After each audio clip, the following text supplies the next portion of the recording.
trabajo es mejor o peor que otro. ¿Saben cuándo es mejor o peor? Cuando uno lo toma mal. Si uno lo toma mal, ahí es malo. Entonces, nada me gusta, nada me sirve, solo me enfermo.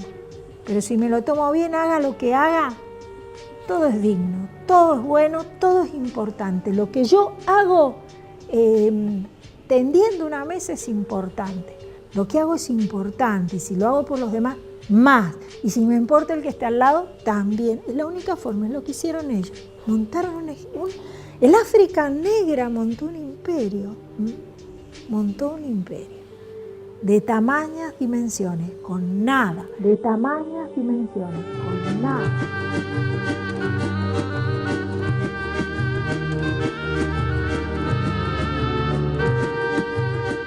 Espero que no se aburran mucho, que no sea dramática y patética la mañana. Vamos a tratar que no sea así, porque vamos a sumergirnos en un mundo muy interesante, que es el mundo del Antiguo Egipto.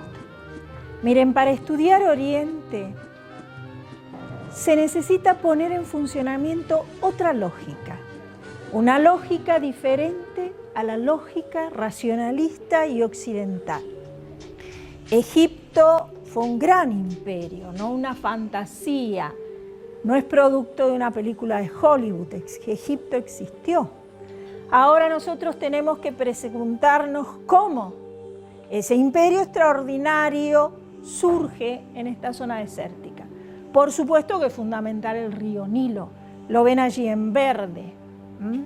El río Nilo, con sus crecidas, genera a su alrededor una zona fértil. Una vez que vuelve el río a su cauce, queda un limo alrededor de él y eso es lo que permite que mejoren, se intensifiquen, lo tengo aquí también, se intensifiquen los cultivos. Es cierto, pero ¿por qué Egipto llegó a ser lo que era? Sobre todo a partir de esta zona, el Asuán. Allí hay una de las principales construcciones o intervenciones humanas, que es una represa, la represa del Asuán, que organiza la fuerza y el caudal del Nilo justamente en esta zona, y de allí hacia el norte se extendió la base, el elemento esencial de este imperio. Bien. Muchos autores, al preguntarse cómo surgió Egipto como imperio, con tal magnitud, con tal importancia, llegaron a la conclusión que habrían venido de la Mesopotamia, trabajando todo este camino, pasando por Jordania, Sinaí, hasta llegar luego a la región del Delta. Actualmente eso se sabe que es totalmente equivocado. Eso no fue así. Egipto ha surgido en la misma África. En el corazón del África negra es donde Egipto ha surgido como tal. No hay que ir más lejos. ¿Y cómo lo sabemos? Bueno, aquí tenemos otro mapa, ya veremos ciudades específicas después. Esta imagen tomada de un libro, gracias Horacio, yo te voy a más o menos indicar, nos muestra. Aquí tenemos figuras africanas y figuras incluso de poblaciones africanas actuales que tienen una representación muy similar a la que tenían los antiguos egipcios. Esto se encuentra grabado en las piedras y son escenas que llaman mucho la atención. Todo este tipo de manifestaciones llevaron a que los arqueólogos y los egiptólogos se plantearan, bueno, ¿por qué se dan estas similitudes? Porque esto no es normal, esto no lo tienen los animales normalmente, esto es una cuestión ritual. Esta imagen, esta doble figura que se repite aquí, justamente nos habla de su dualidad, de la dualidad de su pensamiento. Dos principios que se oponen pero se complementan y forman una misma realidad. Eso está en el África negra. Eso, así como figuras donde aparecen grandes personajes en tamaños muy superior a a los de sus contemporáneos, a los de su tribu, a los de su aldea, representados con grandes tocados, nos llevan también a sacar las conclusiones pertinentes. Es decir, si en el África negra se da, Egipto lo imita, es factible que toda esa idea que se va gestando en la mentalidad de los egipcios tuviera su origen en el África negra. Bien, pero entonces si volvemos al mapa, Horacio,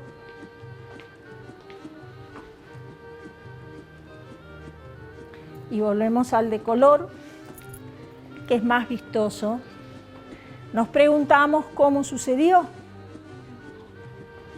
Generalmente las historias que tenemos acceso o que aparecen en televisión, en los documentales, nos hablan de un primer rey que recibe el nombre faraón, Menes.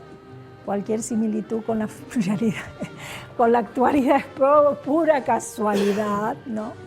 Es el nombre que tiene Onarmen, el primer faraón que aparece en las listas de reyes antiguos, y parece que desde allí comenzara Egipto, es decir, un señor que de repente fue más poderoso, más importante que los demás y que logra imponerse. No fue así, esto está demostrado que no fue así, está demostrado ¿por qué? Porque se hacen investigaciones más profundas. Miren, hay cualquier cantidad de documentación sobre Egipto, documentación de tipo material, como podrían ser los restos arqueológicos, como podría ser analizar un tel, ¿saben qué es un tel? Hacer una excavación en una zona de la tierra que yo delimito, excavo, veo distintas capas y voy viendo cómo vivía la gente, cómo se estructuraban las ciudades, qué construían, hasta qué comían. Puedo ver los restos de basura, hasta los cementerios, ver cómo se disponían las personas en el cementerio. Puedo decir, estos tenían bienes de lujo, eran más importantes que aquellos, y entonces habrían escalas sociales, grupos distinguidos, y se van sacando conclusiones. Esas son demostraciones arqueológicas. Y los documentos escritos, que en el caso de Egipto tenemos las fuentes epigráficas, que son los grabados en piedra, grafía, epi, piedra, de ahí viene, así como los papirológicos, es decir, los papiros en los cuales también se hacen inscripciones. Es decir, que esto lo tenemos muy datado, muy documentado, como para poder sacar conclusiones. ¿Qué pasó? Egipto no surge, este imperio en el delta, no surge en el norte, surge en el sur, en esta región. ¿Y qué tenemos allí? Teníamos poblaciones en las cuales ya vemos un movimiento extraño en los hallazgos arqueológicos, empiezan las investigaciones con los cementerios. ¿Por qué hay grupos más distinguidos en una zona y en otros no? Mientras en el resto de los enterratorios tenemos una organización tribal llana igualitaria. ¿Por qué los ajuares funerarios son distintos en estas zonas y en otras no? Entonces empiezan a hacerse planteos y empezamos a discutir. Todos los investigadores y los egiptólogos sacan conclusiones. Los historiadores nos han aceptado hace poco a los historiadores, ¿eh? Esto era terreno de los arqueólogos, hasta que empezamos a meternos y empezamos a decir, bueno, averigüen que nosotros opinamos. Y entonces empezó allí toda una dinámica de gente que intercambia sus opiniones y que dice, a ver, ¿a dónde iba esta gente? ¿Qué pensaba? ¿Qué opinaba? Y llegamos a la conclusión que aquí, en esta región, Ábidos, el Karnak, la región de Tebas, incluso Heliópolis más al sur, fueron grandes centros donde comienza a surgir una élite dirigente, donde empiezan a aparecer los primeros líderes políticos que van haciendo esa transformación de aldeas y tribus en estados. ¿Cómo lo hacen? Acumulando prestigio. Eso se nota por los ajuares funerarios. Logran conseguir productos suntuarios, distintos, abren redes de intercambio comercial. ¿Cómo lo sabemos? Porque tenemos objetos que no son de la zona.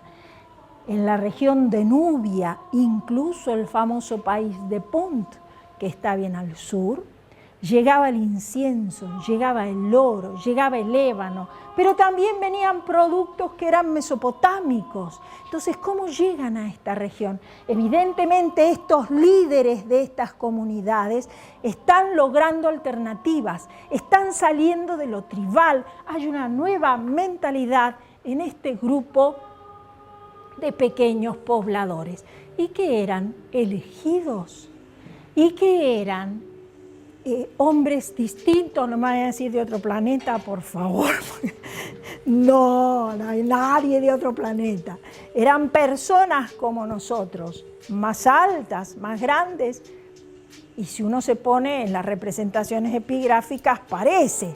Por eso sabemos que es un líder social que tiene prestigio, porque está representado mucho más grande. Yo se imaginan, me representaría.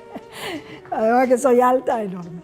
Pero lo cierto es que no es así, no eran personas más altas, eran personas que estaban representadas de una manera exagerada, exaltando justamente su prestigio y su dignidad. Además se les ponían tocados con plumas, se les ponían piedras como adornos, la pedrería, la cestería, los ajuares funerarios y esas representaciones en ellos nos hacen suponer que aquí hay líderes que comienzan a organizar un Estado. El Estado surgió en Egipto, en lo que se llama Nagada II, un pequeño territorio, un punto donde ya se identifica actualmente como el origen del Estado en Egipto. Y no ha sido nada más que eso, el surgimiento de líderes carismáticos, diríamos hoy, rodeados de un prestigio que los distingue de los demás. Cuando logran romper esa vida tribal, se distingue por alguna razón. Las razones pueden ser dos: o los defienden de los enemigos, o obtienen los bienes de prestigio, y junto con eso aparece la distinción religiosa. El líder de estas poblaciones aparece con un halo especial como un mediador entre los dioses y los hombres. Siempre aparece de esta manera. Es llamativo esto. Entonces empezamos a entender la lógica de estos egipcios. Son líderes que solucionan problemas, salen del común de la comunidad, no se conforman con lo que puedan cultivar en esta zona. Además, no es la más fértil del Nilo, Lo más fértil estaba al norte. Es gente que piensa, que sale de la nada, de las mismas circunstancias elementales, de chozas. Chozas, tienen chozas porque son tribus, son aldeas. De esas chozas formaron un imperio, como fue el imperio egipcio. Es decir, que no tenemos que desesperarnos. De este país también podemos formar una gran nación, ¿no? Tenemos los elementos, por lo menos algo más que chozas, y ellos solo chozas.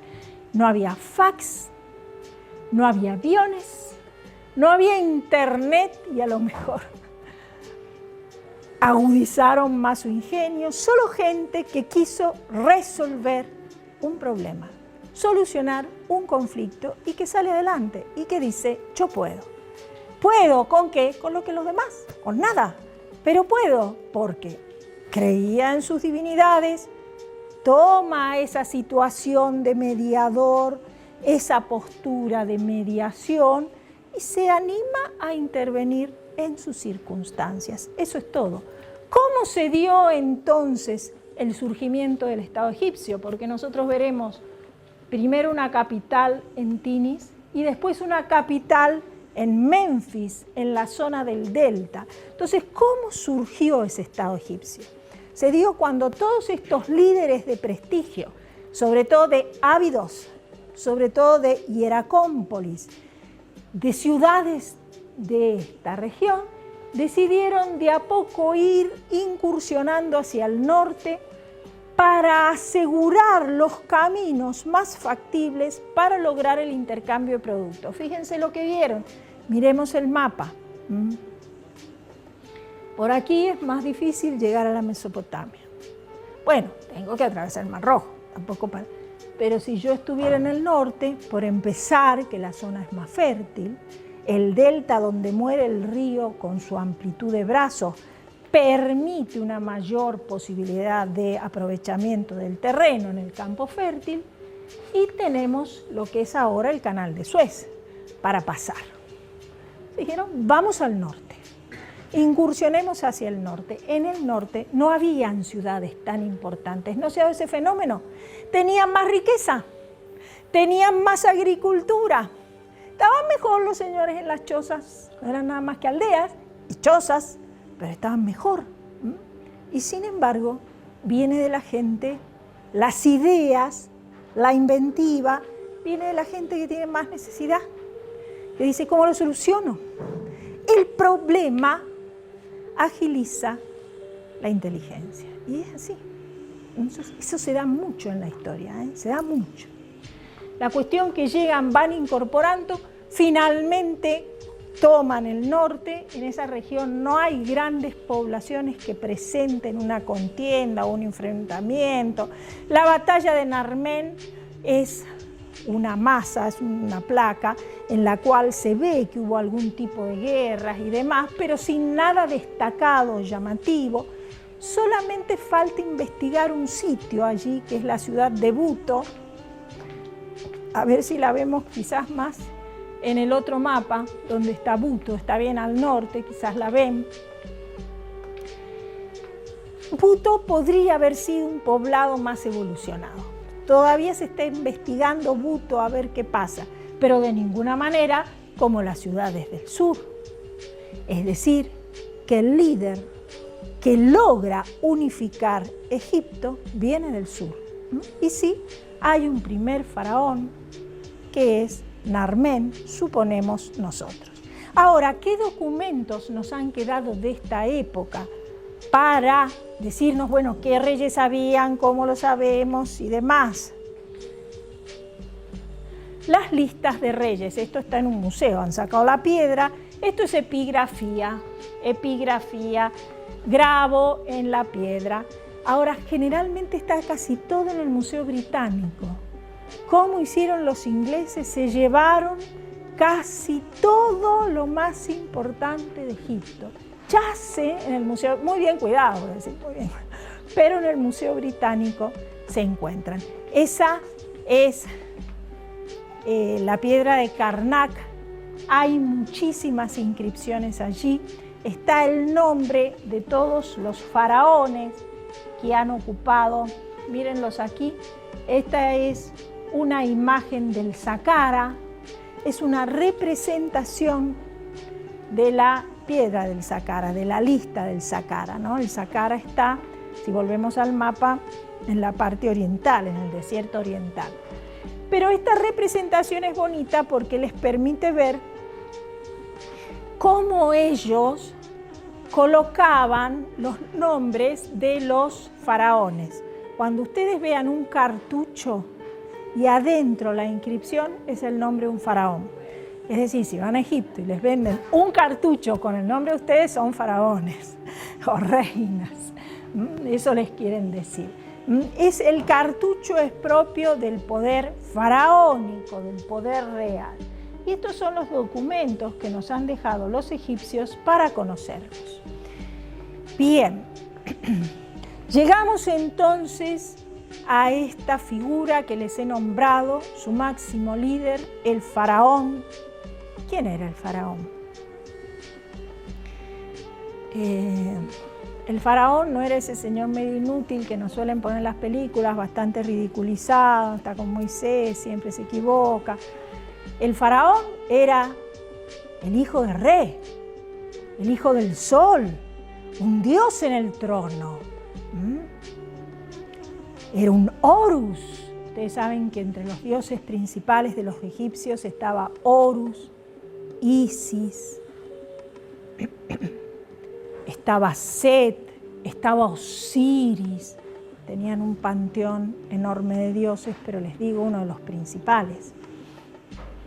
Osiris había muerto por Set, su esposa Isis, la luna, lo lloraba por todas partes. Osiris es esa famosa momia que aparece como una momia vendada y que está relacionado con la muerte y el más allá. Set era su hermano y le había dado muerte, y Horus era el hijo de Osiris y de Isis. Era el símbolo del orden, era el símbolo del equilibrio, el símbolo del bienestar. No uso la palabra bien y mal porque los egipcios no la manejan. Eso es occidental.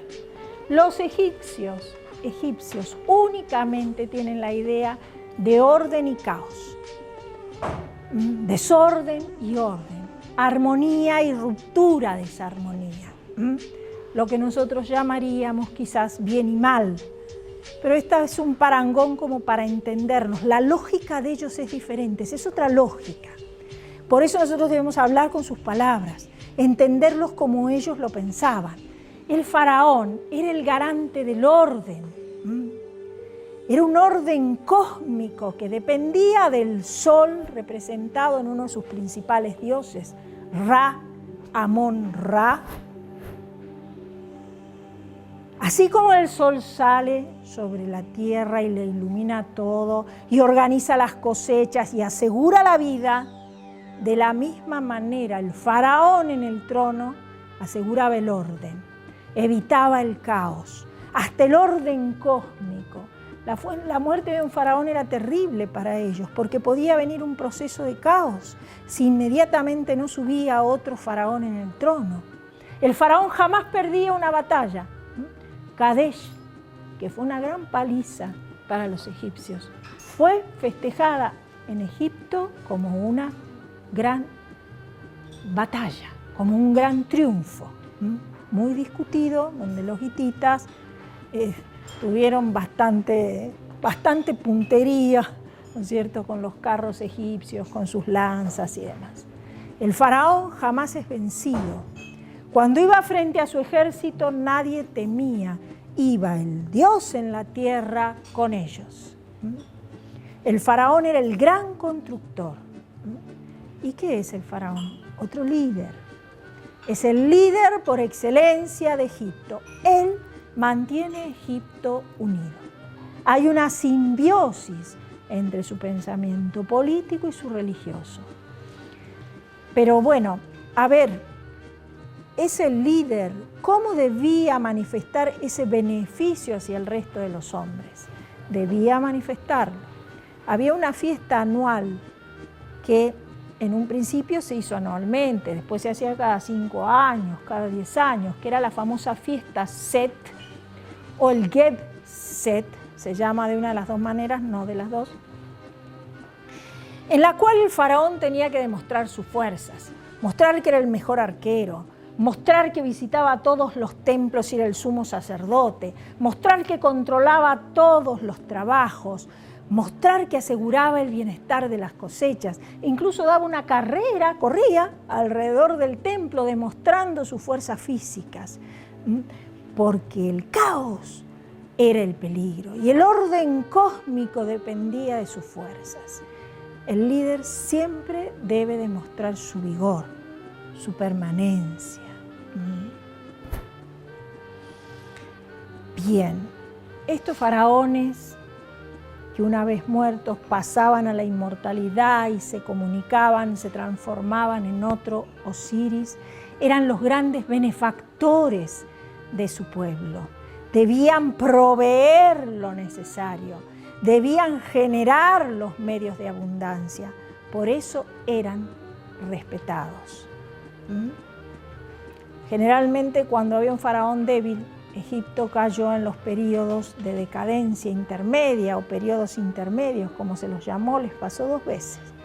Primero, un colapso con los mismos príncipes locales o nomarcas, ellos lo llamaban así, y en segunda instancia, cuando llegan invasores extranjeros, se hacen fuertes los Hyksos en la ciudad de Avaris y disputan el poder faraónico, hasta que nuevamente los príncipes tebanos logran imponerse con el poder.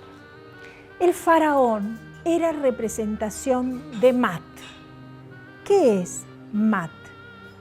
Mat, que en muchos libros ustedes lo pueden encontrar como una diosa, realmente es un principio divinizado. Lo que pasa es que para que nosotros lo entendamos suele decirse es una diosa, pero es un principio, es una idea divinizada, así lo concebían ellos. ¿Y qué era? Equivalía a la verdad y a la justicia. Garante de Mat, de la verdad, de la justicia, del equilibrio, del orden, el que evita el caos. Y eso era fundamental en este líder faraónico al cual tantos hombres lo seguían y que pudo mantener desde el 3000 a.C. hasta el 800 a.C. semejante imperio. Ya veremos qué les pasa después.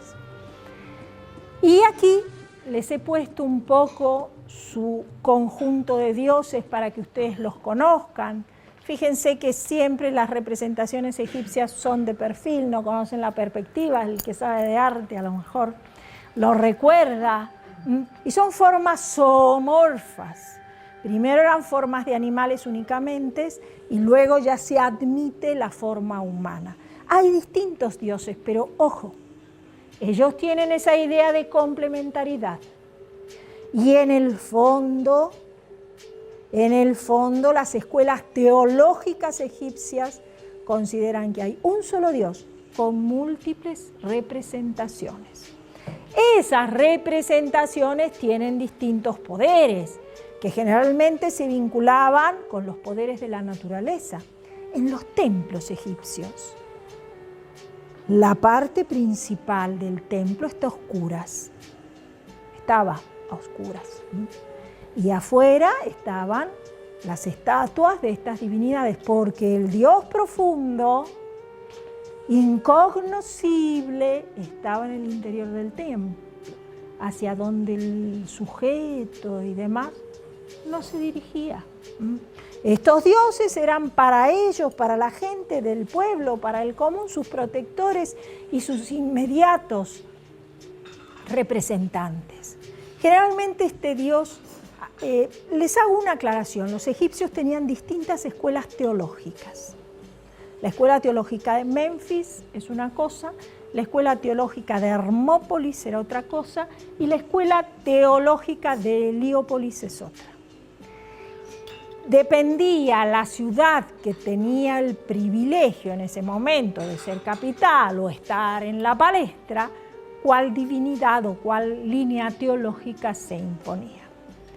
Las grandes escuelas teológicas eran la osiríaca, que les hablaba de este dios de los muertos y esta idea del más allá, y la heliopolitana, helio de sol, en la cual se hablaba de este dios sol que se identificaba como un dios absoluto.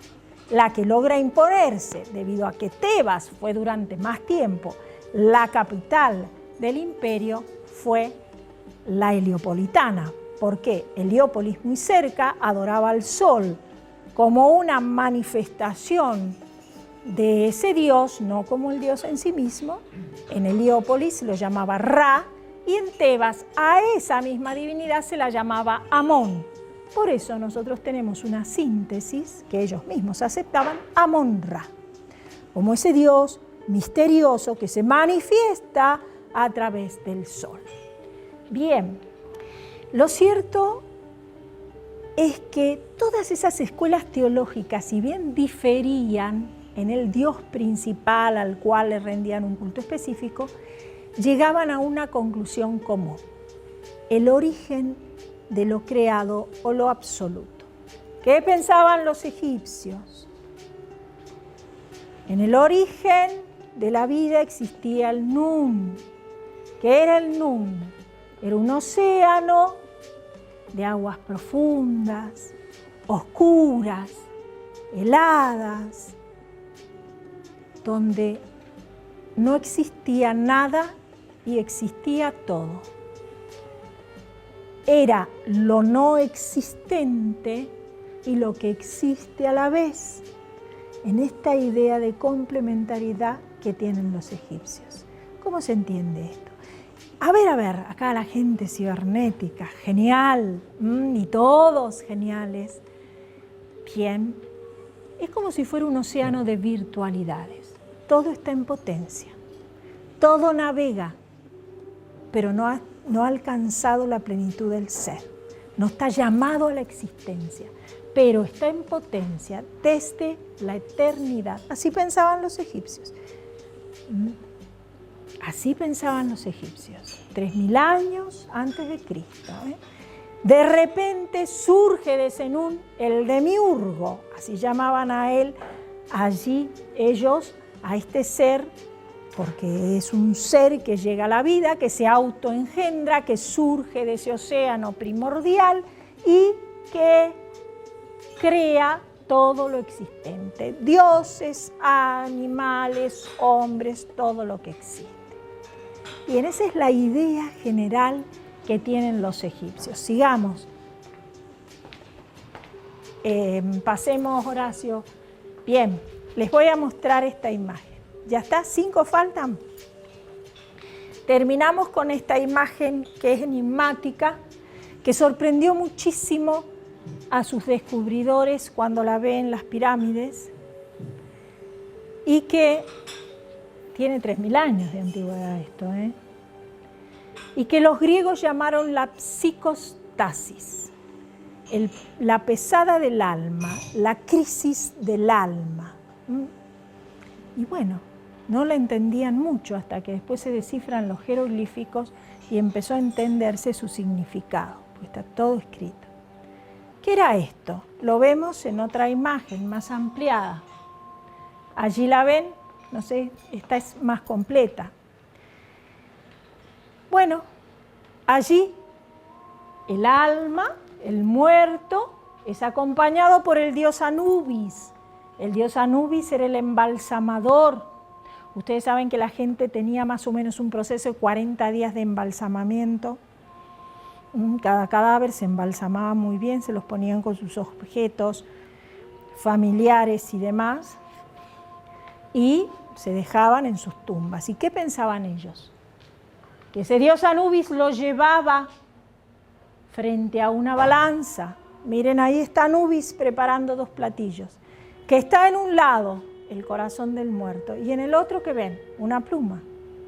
Es ese principio divinizado, verdad, justicia. Entonces ahí estaba el drama del alma. Ahí estaba el momento decisivo donde el hombre, 3000 años antes de Cristo, no es porque nos lo inventemos los cristianos, nada que ver, nada que ver. No había fax, no había aviones, no había nada. 3000 años antes de Cristo el alma es sometida a un juicio. El dios Tot, que es un escriba, está escribiendo el resultado del juicio. 42 jueces deciden, y ahí está el pobre señor ahí que se ha muerto explicando lo que ha hecho o no ha hecho, y según la sentencia o pasa a vivir en el paraíso de Osiris o lo destruye este ser. Isfet, para algunos, en algunas representaciones no se nombra, es el innombrado, la devoradora, y terminaba el alma y su inmortalidad. Esa imagen llevó mucho tiempo entenderla. Y fue a través, los jeroglíficos se descubren, ustedes si se acuerdan, con Champollion 1821, antes no se entiende qué es esto, ¿no? Dibujitos. Entonces, a través de todo este texto se va comprendiendo. Esto se encuentra en lo que se conoce como el libro de los muertos o el pasaje al día, el paso al día, porque ellos creían que la muerte era un renacer. Por supuesto que esto se encontró ¿dónde? Escrito en los sarcófagos, escrito en las pirámides. ¿Por qué? Porque pensaban, narraban esto para que el muerto lo tuviera presente, que habían acá fórmulas mágicas. ¿Por qué? Porque el muerto debía convencer a los dioses, pero debía invocar fórmulas mágicas. La religiosidad egipcia estaba muy contaminada con la magia. Sergio Donadoni dice, el cáncer de la religiosidad egipcia, que tenía una grandeza extraordinaria, una profundidad enorme, estaba en estas creencias mágicas. Si faltaba un escarabajo era un desastre. Entonces le anotaban todo lo que tenía que acordarse para decirle a los jueces justificando su alma. Bueno, este drama fue vital y fundamental en todo egipcio. Todo el que podía se anotaba estas fórmulas magias para su pasaje a la Duat. La Duat es como se llama correctamente, es el nombre del inframundo. Ese mundo, ese más allá, donde ellos debían enfrentarse. Ese inframundo era para todos. Ese inframundo era tan fuerte para ellos que por eso preparaban desde jovencitos, estudiaban todos estos sortilegios y artes mágicas para poder defenderse en el más allá. ¿Descansamos?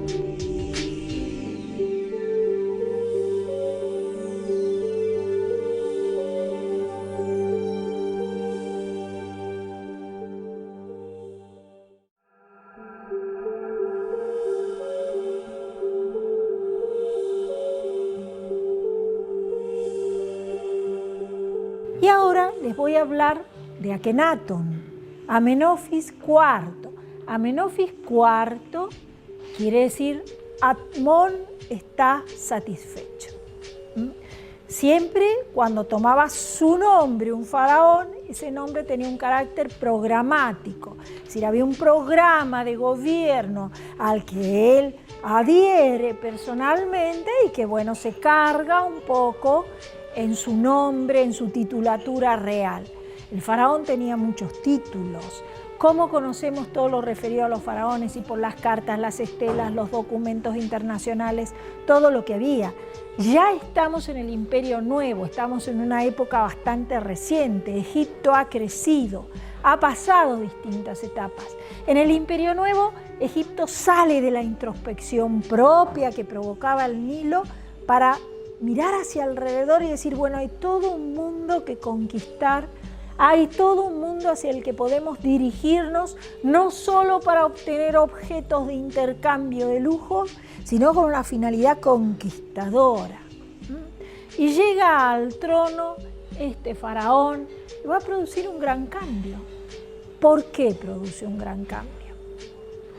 ¿Qué había sucedido reinados anteriores?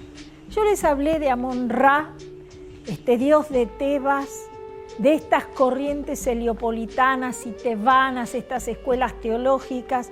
Por supuesto tenían sacerdocios que eran riquísimos, porque muchas veces los mismos faraones incluso donaban tierra a estos sacerdotes y cada vez se hacían más ricos y más importantes hasta políticamente. Ya a mediados de este Imperio Nuevo, en la época de Tutmosis IV, de Amenofis III, el padre de Akenatón, ya se empieza a ver con recelo este crecimiento del sacerdocio de Amón y se teme que pueda haber algún movimiento en contra, alguna revuelta, empieza a verse como merma de este poder imperial por este sacerdocio que un poco disputa atribuciones desde la periferia, ¿no es cierto?, no de manera directa, desde la periferia al mismo faraón. Entonces Amenofis IV va a comenzar una reforma y la va a pensar desde el punto de vista religioso. Desplaza a Amón-Ra como el dios principal de la realeza y coloca a Atón. No es que él lo invente, no nace allí Atón y este culto, era uno más de estos dioses. Atón está más identificado con el disco solar, ya no es solo una representación, sino que es concebido como un dios en sí mismo. Tutmosis IV ya había iniciado a darle gran vuelo a este culto, este dios Atón, que estaba más bien representado o identificado con el sol al atardecer. Y bueno, lo van a entrar a llevar a un primer plano en este panorama teológico y político de la ciudad. Primero Tebas, por supuesto, ¿dónde está? Lo primero que hace es cambiar su nombre, Akenatón, el amado de Atón. Deja el Amón satisfecho para tomar otro carácter programático en su figura, en su imagen. Vamos a verlo un poquito, Horacio, si podemos, se los presento a Akenatón. Lo hemos visto mucho. Es un faraón bastante enigmático, incluso ridiculizado muchas veces por sus rasgos físicos. Siempre se pensó que esta era una imagen idealizada, los artistas lo han tratado de ver siempre así, ¿no? Como que, bueno, Akenatón quizás no era tan así, sino que era un poco más proporcionado, pero bueno, debido a la reforma religiosa que él planteó, que fue muy profunda, que lleva a concebir que existía un solo Dios y que ese Dios era Atón y que todos los demás carecían de importancia, es una reforma que roza el monoteísmo mucho más, de una manera más franca, más clara, que lo había hecho el culto a Amón, tan oculto, tan inaccesible. Además, con esta reforma, él lo identifica con el disco solar, fíjense que es muy hábil Akenatón, y dice, ese realmente es el Dios. Sus rayos son brazos que rodean, protegen a la humanidad.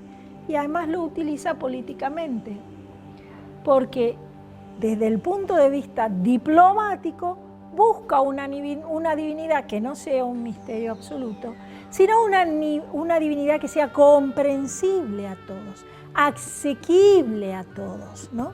Y que los demás pueblos puedan aceptar como Dios. ¿Por qué? Porque Akenatón es el representante de ese Dios. Hay una aproximación entre él y esta divinidad, ¿no? Y la va a utilizar con sus fines políticos imperiales. Miren, Akenatón está muy mal entendido. Siempre, como hizo esta reforma religiosa, que es profunda, si ustedes leen el himno a Atón, van a ver que habla de esta divinidad como el creador, el dador de vida, el que organiza las cosechas, el que protege a todo ser humano y pone a cada hombre en su lugar. Realmente es muy profundo. Se atribuye a Akenatón este himno, aunque tiene sus raíces en himnos anteriores, ya usados. Lo cierto es que se puso tanto el acento en este aspecto místico del faraón que empiezan a mostrarlo como un inútil, como un rey que era incapaz de hacer nada, que estaba encerrado con su familia en el palacio, porque está muy representado con su esposa, con sus hijas, y que en el fondo no servía para nada más, no servía como militar, no servía como nada. No es así. Esta es una imagen totalmente equivocada. La relectura de las cartas de la Marna, son todo un archivo documental de textos diplomáticos que se encuentran y que nos permiten reconstruir la figura de Akenatón. Entre las primeras medidas que tomó Akenatón fue crear una nueva capital.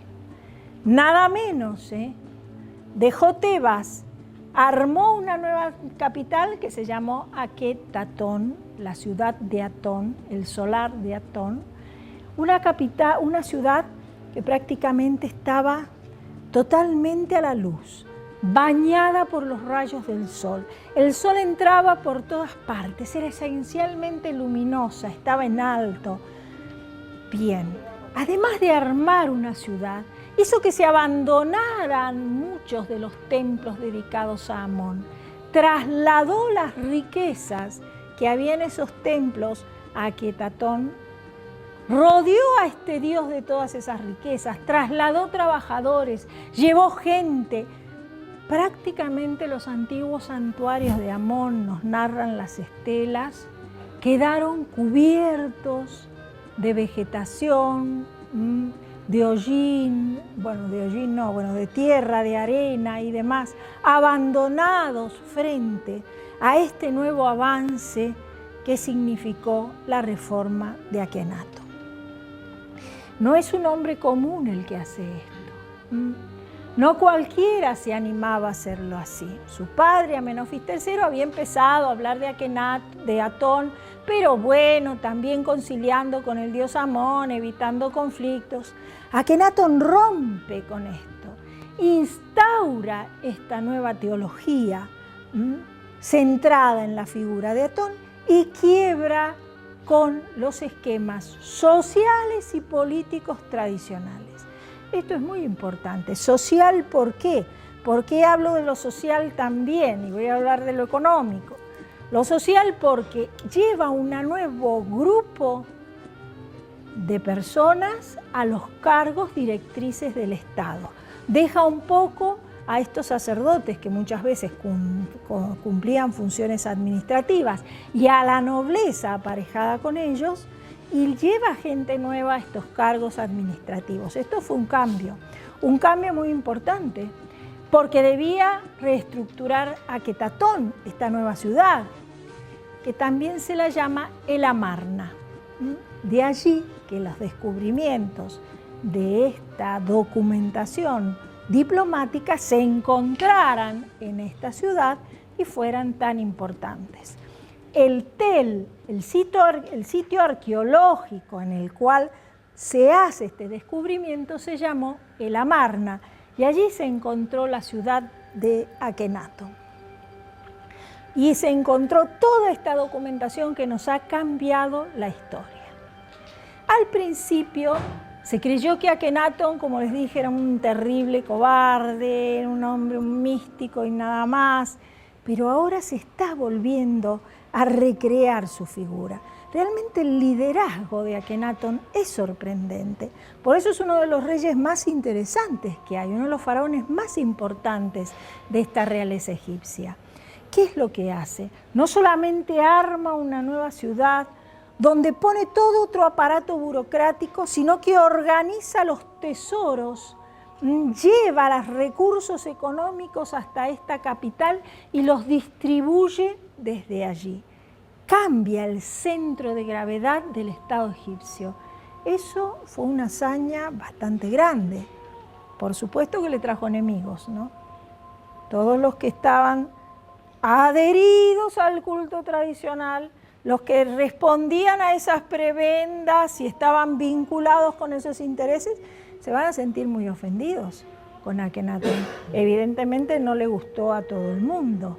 Fue un faraón fuerte, un faraón que ve otra posibilidad. Primero, evitar el problema interno.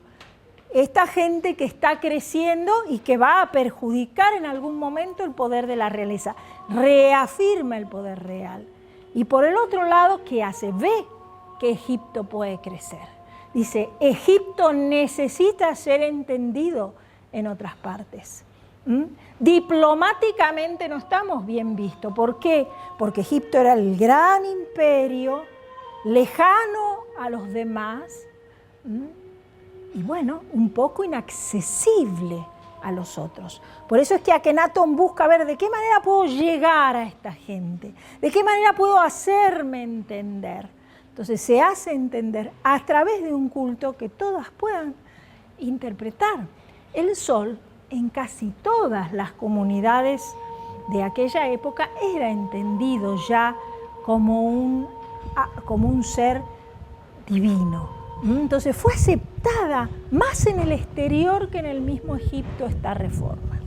No porque no pudieran entender que el sol era un ser divino, estaban acostumbrados, sobre todo la gente común, a verlo así, sino porque esa lucha interior que había entre los grupos rivales era muy importante en Egipto. La imagen que nos llega en Egipto se hizo a través, ¿por qué se construyó esa imagen? Porque solo nos llegan, se encuentra su momia, se encuentra en su tumba estas imágenes grabadas, y entonces por lo demás hay silencio, por lo demás no quedaba nada. ¿Por qué razón? Porque sus sucesores destruyeron hasta las últimas piedras de la ciudad que creó Akenatón. Enterraron todo, lo sepultaron bajo montículos de arena. Recién cuando la arqueología descubre estos hallazgos, empezamos a ver que Akenatón fue otra cosa. Esa denominación que escucharán por ahí, o que si han leído generalmente, faraón hereje, él no era ningún hereje. Por empezar, porque Atón ya era una divinidad aceptada en Egipto. Entonces, no es una herejía, es un reformador, un hombre que hace un cambio, pero un cambio que tuvo un alcance revolucionario, que implicó una profunda transformación, que proyectó la idea de Egipto más allá de las fronteras. Es muy interesante la figura de Akenatón. Entonces, ojo con este personaje, que no parece un enfermo. Bueno, según los últimos estudios que se han hecho en su momia, aparentemente tendría la enfermedad de Marfan, que es una enfermedad que tiende a estilizar los rasgos, a alargar las manos, los miembros, el rostro de una manera muy llamativa. Él y las hijas parece que han tenido esta enfermedad. Pero Akenatón fue un hombre brillante, fue un líder político, es un hombre que sabe hacer un cambio, que está en un momento oportuno y lo realiza, evita un problema interno y a la vez se proyecta hacia el exterior, dándole a Egipto otra mirada. Egipto estaba siempre sumido en sí mismo.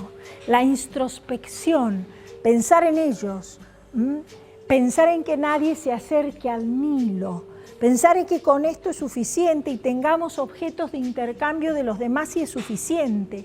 Hacían campañas para buscar y productos, hacían relaciones diplomáticas y se retiraban. Ahora, recién en el Imperio Nuevo, es cuando comienza esa expansión de Egipto hacia una conquista de tipo imperial.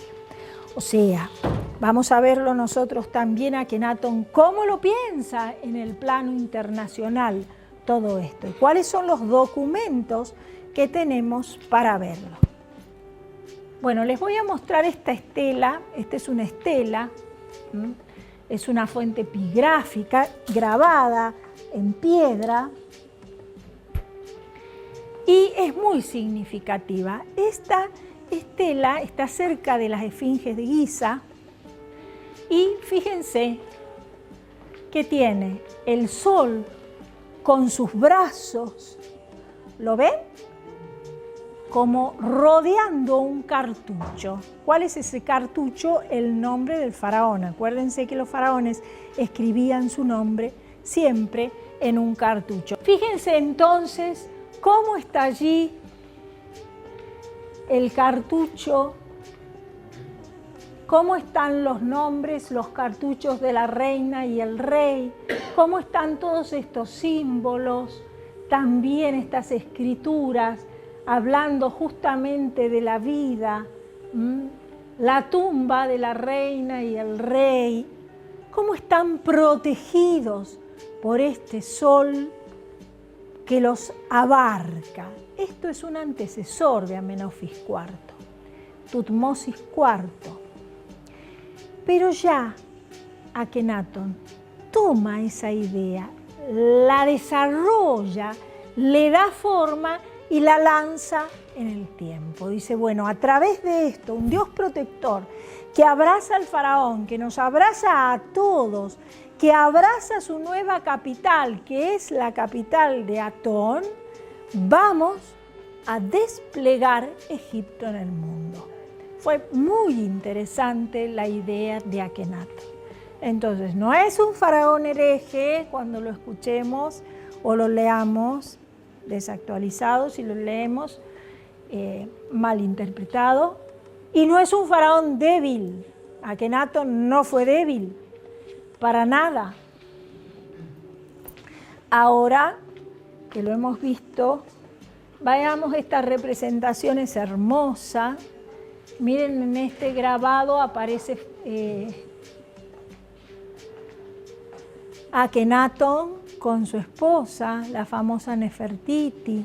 Fíjense cómo estaba el sol también con sus rayos, Los rayos estaban pensados como grandes brazos y manos que se acercaban a la humanidad. Es bellísima esta imagen llena de color. El famoso himno Atón del cual les hablé, le puedo dejar una copia a Marcelo para que la tengan también, que es esa exaltación a ese Dios único que él concibe como creador de todo, se encuentra en esta estela, en la tumba de Ay. Ay es uno de los sucesores, que fue un visir, fue un ministro de Akenatón, y que lo encuentran grabado en su tumba. Acá los colores son impresionantes, se ve mucho más bonito. Bueno, y vamos al mapa, porque ahora vamos a ver bien cómo se manejó Akenatón en el plano internacional. Porque yo puedo tener una idea, a ver cómo la desarrollo, a ver cómo la concreto. ¿Qué le interesa a Egipto? Aquí está Egipto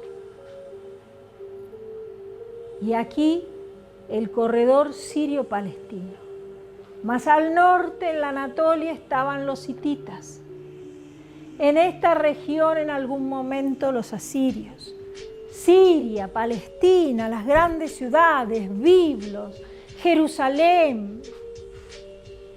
Todas las ciudades que de alguna manera eran el cordón fundamental de la época. Era el corazón de ese corredor en el cual se intercambiaban y se traían productos desde las más lejanas tierras. ¿Cómo los egipcios arriban a esta zona? Hace mucho que comerciaban, hace mucho que ya estaban establecidos. Y bueno, los egipcios allí arriban por dos vías. Por medio del mar tenían una flota que iba costeando la costa, la vía maris, la vía del mar, el Mare Nostrum, que dirían los romanos, el Mediterráneo, y también por tierra. Iban estableciendo fortalezas, pequeñas fortalezas. Eso es lo que hace Akenatón, mantiene fortalezas en los caminos para llegar e ir provisionando estos transportes de caravanas y productos que iban y venían. Las guarniciones de ejército que se dejaban en las fortalezas eran pequeñas. No gasta gente inútilmente, es inteligente, planifica, organiza. Akenatón organiza. Los recursos que uno tiene que organizarlos, tiene que planificarlos, tiene que saber distribuirlos. Eso los grandes hombres de la antigüedad lo hicieron, hay que observarlo eso, ¿no? Cómo se es realmente un reformador. Las grandes revoluciones de la historia, no las hace un grupo grande, siempre son grupos pequeños. Siempre es una célula chiquita de gente que se pone a pensar cómo producir un cambio. Grandes revoluciones de todo orden, de todas las ideologías que me quieran decir, no son grupos grandes, son grupos pequeños. ¿Y cómo estos pocos hicieron? Bueno, porque los demás estaban en Babia. Los demás vivían sus vidas muy tranquilos. Un grupo se puso a pensarlo. Manejó de tal forma las cosas. Un grupo pequeño de hombres llevó a Lenin en un vagón precintado y cerrado a Rusia. La revolución bolchevique. Un grupo pequeño lo pensó. Bueno, esto es lo que hizo Akenatón. Pensó, pongo fortalezas pequeñas. ¿Qué hago en las ciudades a las que les voy pidiendo sumisión? Egipto siempre había pedido sumisión a estas ciudades. No es una idea originaria de él, pero él la pone en marcha, él la potencia, él la intensifica. Ponía los famosos Hassanu. ¿Quiénes eran los Hassanu? Así se llamaban los príncipes locales, que era el reyesuelo tradicional o no, según le jurara fidelidad a Egipto. Sobre él, ¿quién ponía para controlar? Sobre él y no tan sobre él, ¿no? Como un control medio solapado. A los Rabisu. Los Rabisus eran jefes de pequeñas guarniciones que estaban en las ciudades, no de demasiados hombres, de pocos hombres, pero que podían comunicarse y traer más de la fortaleza si era necesario, y controlaban que en la ciudad todo se desarrollara normalmente. Había logrado ocupar esta región del corredor sirio-palestino con bastante éxito. ¿Qué otra cosa hacía? Tenía una gentileza. Bueno, ya la tenían los antecesores, pero él la utiliza mucho. Invitaba a los hijos de los nobles, en calidad de huéspedes, a estudiar en las escuelas egipcias. El oficio de escriba, las escuelas teológicas, la toniana y demás, por supuesto que eran huéspedes, rehenes. Entonces, si tenía a los hijos de los reyesuelos locales aquí, seguro se iban a portar bien, él lo supone. Porque está el nene, porque está la nena. Como pensaríamos cualquiera de nosotros. Esos huéspedes eran voluntarios. Algunos quizás sí, que estuvieran de acuerdo con toda la política imperial egipcia, otros no. Entonces hay que observar cómo puedo llegar, qué puedo utilizar. Bueno, eso no nos parece un arma muy buena. Bueno, él está en guerra y está haciendo lo que tiene que hacer un conquistador, ¿no? No es San Martín, no era un libertador. Bien. ¿Qué hace? Asegura el corredor sirio-palestino. Por otro lado, se le presentan problemas aquí. Acá la tienen a Kentatón, Tel el Amarna. Acá está la ciudad. Por otro lado, se le presentan problemas en esta zona. Miren, el desierto del oeste era muy importante por las reservas auríferas que tenía. Había mucho oro. Habían canteras importantes de donde hay extracción de piedra, y había oro y había minas. En un lugar que se llamaba Tel el Ayaki, no lo alcanzamos a ver sobre esta zona, había un yacimiento aurífero muy importante y se trabajaba mucho para Egipto. Se produjo un levantamiento. ¿Por qué? Porque los habitantes de la ciudad de Akita, más o menos aquí, dejaron de mandarle provisiones. ¿Por qué? Y bueno, porque habían rivalidades locales, tenían oasis similares, quieren terminar con esa localidad. Amenofis IV mandó una represión terrible. Mandó un aniquilamiento terrible a la gente de Akita para que liberaran el transporte de alimentos y de agua, que era sobre todo lo que se estaba impidiendo llegar, porque Akita tenía un oasis muy importante, a Tel el Ayaki. Es decir, que cuando tenía que reaccionar, Amenofis IV reaccionaba. No era un hombre temeroso. Cuando tenía que usar la diplomacia, y si lograba que los Rabisu y los Hassanu fueran leales, pues lo hacía. Es decir, él aplica la política más conveniente en cada lugar. No fue un sanguinario. Tiene que usar el poder, como en la rebelión de Akita, lo usa. Pero si no, no es necesario. Se maneja diplomáticamente. Esa es otra cuestión para observar. No todos, ni todos los grandes personajes de la historia, estuvieron preparados para manejar el poder. No todas las personas. Hay que aprender a tener poder. Poder no es sentarme y mandar a los demás, decir que bueno, yo soy el que manda. No, poder es saber distribuir, poder es saber escuchar, poder es saber tomar decisiones al menor costo posible y con la mayor certeza.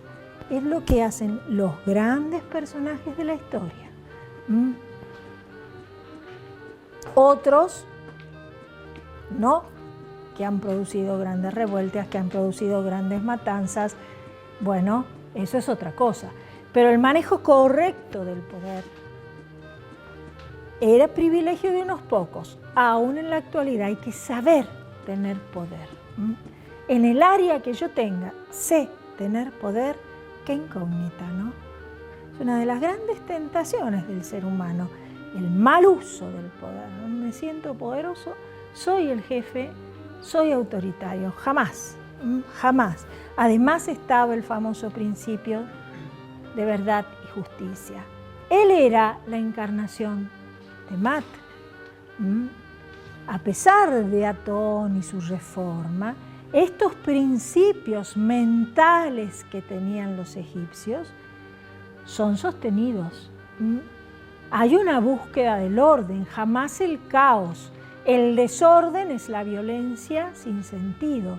El desorden es el aniquilamiento del enemigo sin una razón justa o justificada. Y ese término justificado los egipcios lo utilizan bastante. ¿Cuál es el problema que tiene Akenatón? Otros más inteligentes. Se puede pasar eso. Los hititas. Los hititas que estaban en la región de Anatolia. Los hititas fueron un reino que empezó a organizarse tímidamente, de primus inter pares. ¿Qué quiere decir eso? Un conjunto de nobles en los que, bueno, todos eran iguales y donde se elige uno como jefe. Pero hay una relación más de cercanía frente a un faraón egipcio que, ojo, él era el elegido del Dios. Una de las razones por las cuales se lo trató de mediocre y cobarde y débil a Akenatón es porque a veces no contestaba las cartas de su gente. ¿Por qué? Porque estos reyes lo trataban a Akenatón como un igual. Y él no era un rey más. Él era el mayor de los reyes, porque era Atón en el poder. Entonces por ahí no les contesta. Eso fue malentendido como una debilidad y no era así para nada. Era hacer respetar el poder faraónico. Pero los hititas tenían otra lógica. Los hititas decían, ¿qué tal si avanzamos sobre el corredor sirio-palestino? ¿Cómo hacemos? Y están los egipcios. ¿Dónde están los egipcios? Bueno, ¿y cómo hacemos? ¿Y si empezamos a convencer a estas ciudades? ¿Y si empezamos a decirles que mejor están con nosotros? Y bueno, pues un imperio en vez de otro... No, nosotros no somos un imperio, somos una confederación de estados. Sentemos en la mesa donde tomamos las decisiones a estos reyes locales, que sea uno entre nosotros. Y poco a poco, las ciudades del corredor sirio-palestino comenzaron a abandonarlo a Akenatón hacia el fin de su reinado. Que hubieron rebeliones, que algunas las sofocó y otras no, pero el poder hitita, la lógica hitita de interpretar cómo eran estos pueblos, fue lo que se impuso. Los sucesores de Amenofis IV tampoco pudieron solucionar el problema. Poco a poco, Egipto se vuelve a replegar tras sus fronteras, tiene solamente avanzadillas y finalmente decae, entrando en una época de, digámoslo así, y con redundancia, decadencia, hasta que lo conquisten los persas. Bien, ¿por qué se dan cuenta de estos los hititas? Porque el corredor sirio-palestino eran ciudades pequeñas, reyesuelos locales. Jerusalén no tenía nada que ver con Biblos. Abu Aba, el rey de Jerusalén, no tenía nada que ver con Rib Aba, que era el rey de Biblos. Entonces, cada uno se manejaba así, bueno, le rendían pleitesía a Egipto, sí, por supuesto, tenían la guarnición, todo lo demás, pero estaban acostumbrados a otra cosa. Eran ciudades independientes. Y de eso se dan cuenta los hititas. Fíjense lo que es observar el contexto, observar mi competencia, observar quiénes son mis reales, aún en lo económico. Esta es como si fuera un paneo, un juego de ajedrez aquí, donde triunfó el que fue más inteligente en su estrategia. Esto es estrategia geopolítica, es una estrategia geopolítica, pero muy interesante para analizar cómo finalmente el imperio hitita desarmó a los egipcios, que tenían fortalezas, que tenían guarniciones, que los Rabiru, que los Hasanu.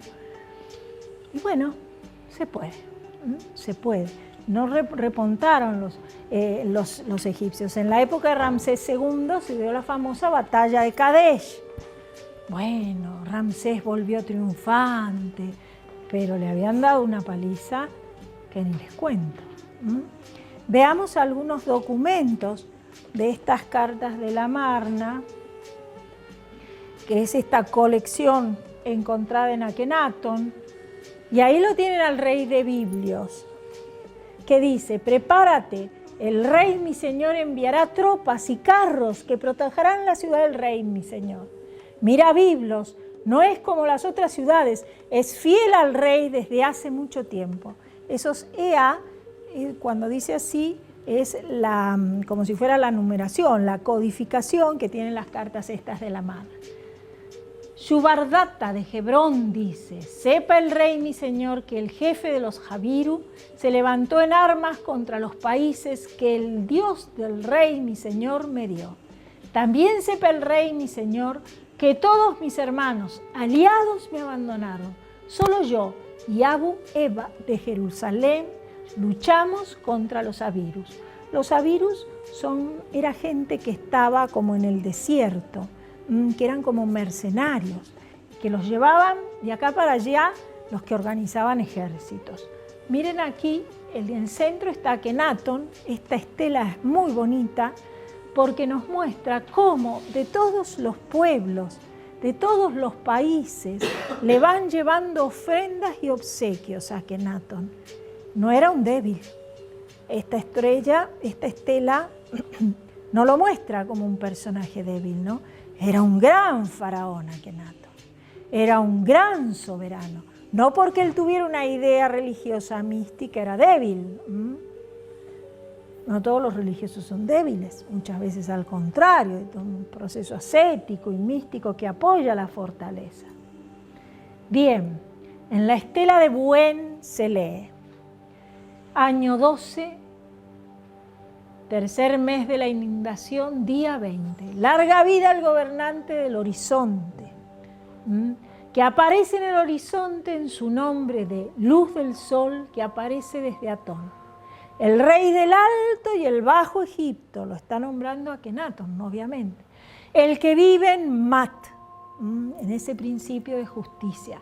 El señor de los dos países, siempre tuvo las dos coronas el rey de Egipto, el faraón. El Alto y el Bajo Egipto. Su Majestad comisionó al virrey de Kush. Kush estaba al sur, yo les había hablado un poco de Kush recién, por lo menos se los mencioné, diciendo, cruza y destruye a los enemigos de Akita. Esta es la rebelión de Akita, que les hablé.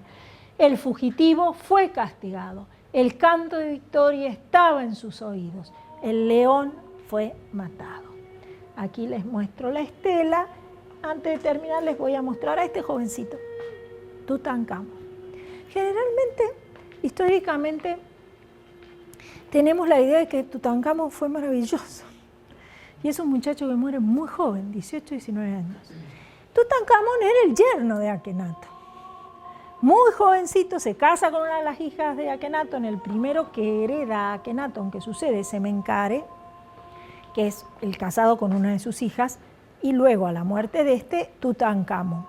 ¿Qué sucede con este chico? Cuando estaba el suegrito vivo, era Tutankatón, el servidor de Atón. Pero después muere el suegro y por alguna razón vuelve al culto a Amón. Se deja convencer, se abandona la ciudad de la Marna, incluso se destruyen hasta los cimientos de la ciudad, se vuelve a Tebas, renace otra vez el culto a Amón y todo el intento de este hombre queda en la nada. La tumba de Tutankamón es riquísima y las preguntas están tan rico, tan joven, ¿qué trofeos tenía? ¿En cuántas guerras habría participado? Hay distintas versiones, lo envenenaron. Los últimos estudios en la momia del chico dicen que se lastima y se le gangrena la herida y por eso muere. Lo cierto es que llaman la atención la cantidad de trofeos. Es factible que este chico haya sido sobornado por los sacerdotes de Amón para volver al culto tradicional. Lo cierto es que el intento de Akenatón sucumbe su reforma. Los dioses de Amón terminarán imponiendo faraones en años posteriores, entrando en la etapa de los príncipes extranjeros que son manejados por estos sacerdotes de Amón hasta la conquista de los persas hacia el 500, estamos en el 800 antes de Cristo, y hacia el 500 antes de Cristo ya tenemos los persas conquistando Egipto y convirtiéndolo en una satrapía, en una provincia más del imperio. Bueno, habríamos terminado.